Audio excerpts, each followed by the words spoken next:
Good evening friends. आज हम जिस टॉपिक पर बात करने जा रहे हैं वो है सीबीसी। सीबीसी सबसे बेसिक टेस्ट में माना जाता है। जब भी हम लोग डायग्नोसिस की तरफ बढ़ते हैं तो हम लोग सबसे पहले कुछ टेस्ट रेकमेंड करते हैं पेशेंट को, जो लाइन ऑफ ट्रीटमेंट के अकॉर्डिंग सबसे पहले आते हैं। तो उनमें एक टेस्ट है सीबीसी, जिसका मतलब होता है कंप्लीट ब्लड काउंट। आज हम लोग इस टॉपिक के अंदर पढ़ेंगे कि इस टेस्ट को करवाने का क्या मतलब क्या होता है, क्यों हम लोग रेकमेंड करते हैं कि आप सीबीसी करवाओ।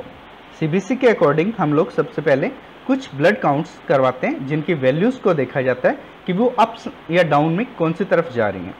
सेकंड हम लोग करते हैं इसके अंदर कि डायग्नोस्टिक प्लान के अंदर उन वैल्यूज़ को देखा जाता है जो सीबीसी के अंदर एबनॉर्मल पाई जाती हैं। थर्ड हम लोग पढ़ते हैं कि कोई भी कॉमन मॉर्फोलॉजिकल एबनॉर्मेलिटीज़ जो हम लोग उसी सीबीसी के अकॉर्डिंग उसका ब्लड स्मीयर मतलब एक स्लाइड बनाकर उसे चेक करते हैं। अभी सेकंड अगर हम लोग पढ़ते हैं interpretation of the test CBC, जिसके अंदर हम लोग सबसे पहले interpretation of the reported values मतलब जो भी हमने टेस्ट करवाया है उन सब वैल्यूज का एक एक्सप्लेन करते हैं। उन सब वैल्यूज को देखते हैं कि उनके अंदर क्या क्या वैल्यूज आई हैं और उनकी नॉर्मल क्या थी और अप या डाउन्स क्या आते हैं। Review of the blood smear मतलब जो भी उस टेस्ट के अंदर जो अप्स आए हैं, आरबीसीज, डब्ल्यूबीसीज या कुछ भी अप या डाउन आता है, हम उनकी एक स्लाइड बनाते हैं। स्लाइड के थ्रू फिर उनको रिव्यू करते हैं वापस से।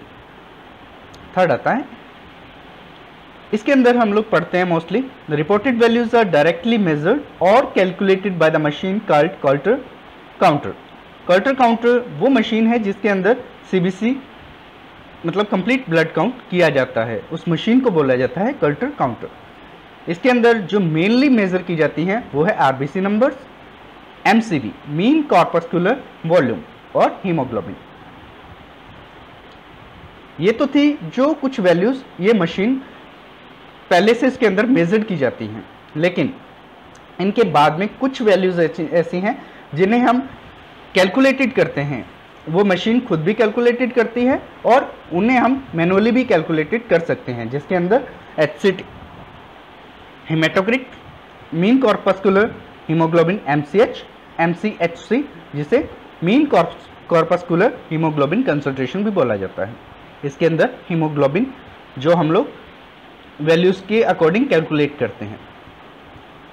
नेक्स्ट है इसके जो एमसीवी, एमसीएच, एमसीएचसी तीनों के लिए कुछ एक फॉर्मूलाज होते हैं जो हम बेसिकली भी अगर हमारे पास एचसीटी की वैल्यू है तो उसे हम 10 के साथ मल्टीप्लाई करते हैं और divided by RBC numbers and millions जो मेजर्ड वैल्यूज हैं, तो उनके अकॉर्डिंग भी हम कुछ कैलकुलेशंस कर सकते हैं। एमसीएच आजकल इतनी कैलकुलेशंस खुद नहीं करनी पड़ती क्योंकि सीबीसी मशीन के अंदर सब कुछ ये कैलकुलेशंस की हुई आती हैं सबसे पहले, लेकिन फिर भी नॉलेज के लिए होता है कि हम लोग इन वैल्यूज़ को अदर अपने मैनुअली भी कैलकुलेट कर सकते हैं, तो उनके लिए कुछ एक फॉर्मूलाज को याद रखना पड़ता है। Next MCV. एमसीवी सीबीसी के अंदर अगर सबसे ज़्यादा यूजफुल वैल्यूज मानी जाती हैं तो वो एमसीवी की मानी जाती हैं। सबसे यूजफुल इंडेक्स होता है एमसीवी।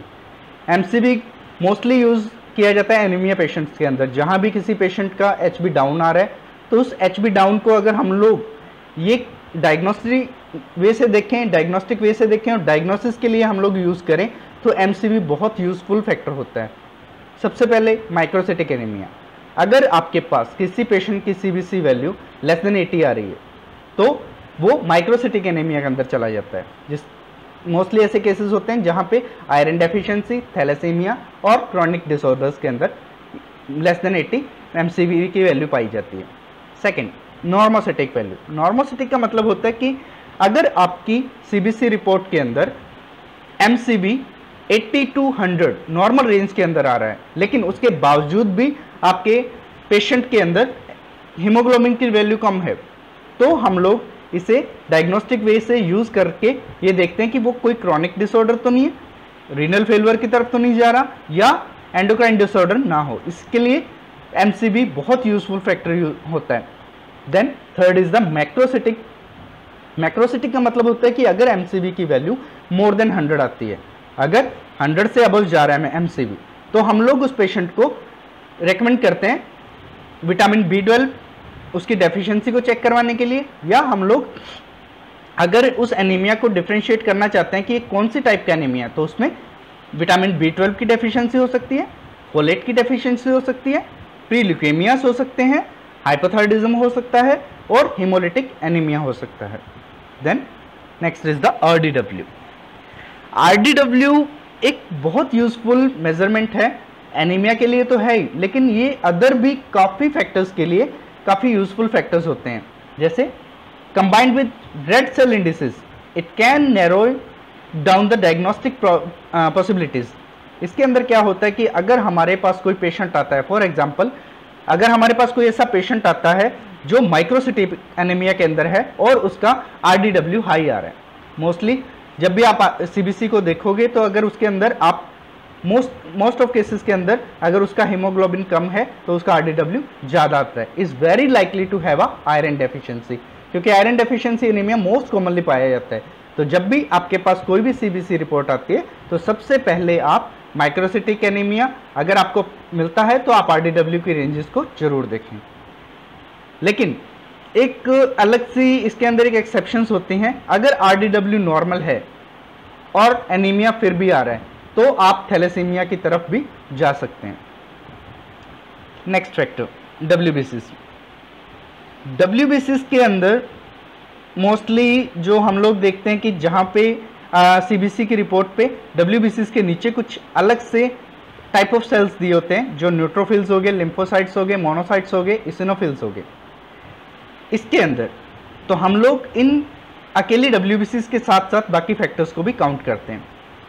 फॉर एग्जाम्पल अगर हमारे पास कोई पेशेंट आता है जिसका WBC काउंट 26,000 है और उसका न्यूट्रोफिल 1% आ रहा है, लिम्फोसाइट्स उसके ये परसेंटेज में आपको दिया होता है CBC के अंदर, और उसका न्यूट्रोफिल 1% है, 99% उसके लिम्फोसाइट्स आ रहे हैं। तो अगर हमने अब उसकी एब्सोल्यूट वैल्यू निकालनी है न्यूट्रोफिल काउंट की, तो हम क्या करेंगे 26,000 इंटू 1 डिवाइडेड बाई 100, मतलब 260 पर mm³ इसकी वैल्यू आ जाती है। तो वो है एब्सोल्यूट न्यूट्रोफिल काउंट्स। आप जब भी CBC की रिपोर्ट देखोगे तो उस पर एक न्यूट्रोफिल के साथ एक हैश बना होगा, वो उसकी एब्सोल्यूट वैल्यूज होती हैं। इसी तरह से हम लिम्फोसाइट की एब्सोल्यूट वैल्यू भी निकाल सकते हैं और उससे पता चलेगा कि ये हमारा जो पेशेंट आया था ये ल्यूकोसाइटोसिस के अकॉर्डिंग जा रहा है, जिसके अंदर ल्यूकोसाइटोसिस भी है, लिम्फोसाइटोसिस भी है, न्यूट्रोपीनिया भी है। ये 3 कंडीशंस हम डायग्नोस कर सकते हैं अकेले WBCs फैक्टर्स के साथ। नेक्स्ट है न्यूट्रोफिलिया। न्यूट्रोफिलिया और न्यूट्रोपीनिया मतलब कि न्यूट्रोफिल्स का अप जाना और न्यूट्रोफिल्स का डाउन जाना।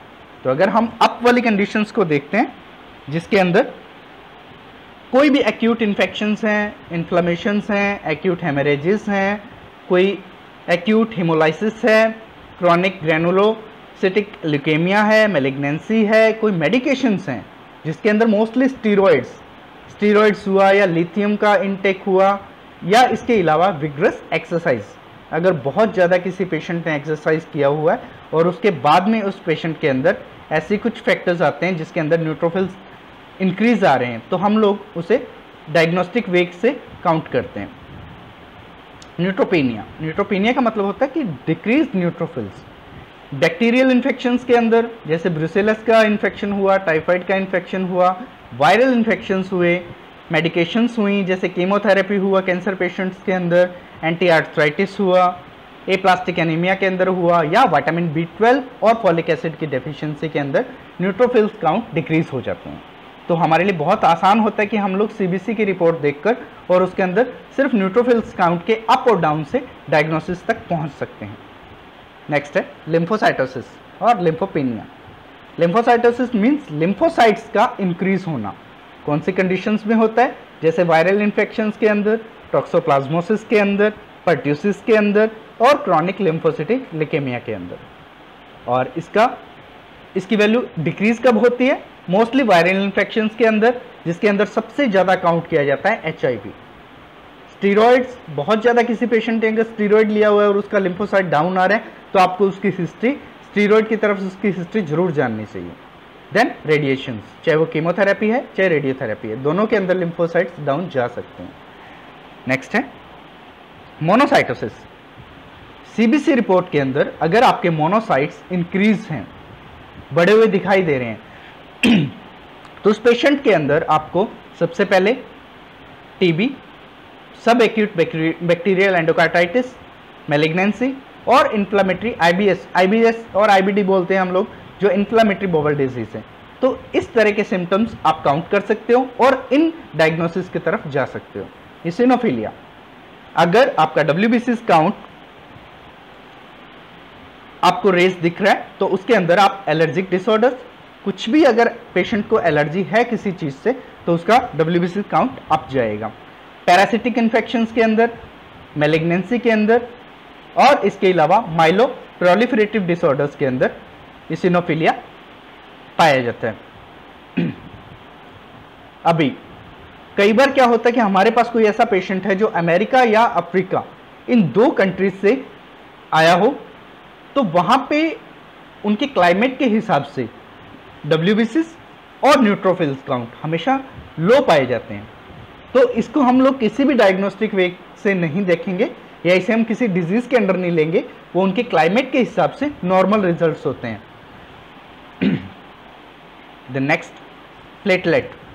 अब मोस्टली इसके अंदर जो पाया जाता है प्लेटलेट एबनॉर्मेलिटीज, थ्रोम्बोसाइटोसिस और थ्रोम्बोसाइटोपिनिया।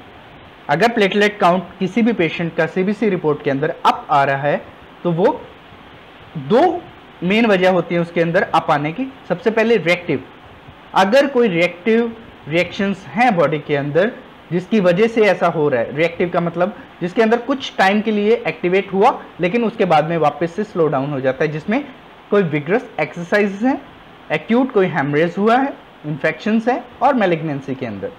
ऑटोनोमस, अगर किसी ऑटोनोमस डिसऑर्डर की वजह से है तो क्रॉनिक माइलोप्रोलिफरेटिव डिसऑर्डर्स के अंदर जैसे पॉलीसाइथेमिया वेरा और कोई भी ग्रेनुलोसिटिक लिकेमिया के अंदर, कोई अर्ली फेज ऑफ माइलोफाइब्रोसिस के अंदर, ऐसी कोई भी कंडीशन अगर आती है तो उसके अंदर प्लेटलेट काउंट का एलिवेशन पाया जाता है।